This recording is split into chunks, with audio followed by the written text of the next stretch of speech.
உங்களுக்கு ஒரு குட்டி கதை சொல்ல போறேன். யாருன்னா உங்களுக்கு தெரியுமா? என்னை போல சின்ன பொண்ணா இருக்கும் போது பைபிள் மேல ரொம்ப அன்பா இருப்பா. மேரி அம்மையாரை பற்றி சொல்ல போறேன். மேரி அம்மையார் சேலி நாட்டில் பிறந்தார். 1864ஆம் ஆண்டில் பிறந்தார். இவர் பல திறமைகள் கொண்டவர். அவளுக்கு அந்த பைபிள் வாங்க காசே இல்லை. அப்ப அவ கொஞ்சம் கொஞ்சமா சேர்த்து வச்சு அவளுக்கு காசு இருந்து.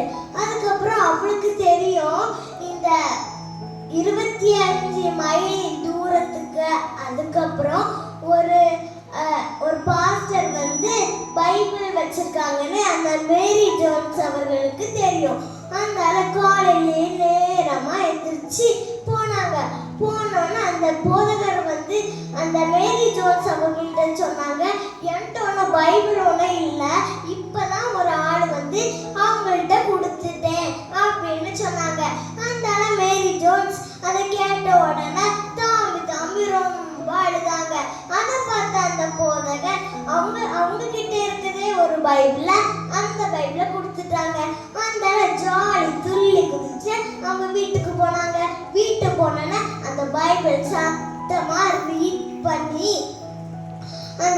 பண்ணி அந்த போனாங்க. போன உடனே உங்கள்கிட்ட எல்லாம் பைபிள் இருக்கா? நம்மள்ட்ட எல்லாம் பைபிள் இருக்க காரணம் மேரி ஜோன்ஸ் அம்மையார். அந்த பைபிள் இருக்க வசனம் எவ்வளவு கொஞ்சம் நினைச்சு பாருங்க. இந்து கூறி விடைபெறுகிறேன். நன்றி, வணக்கம்.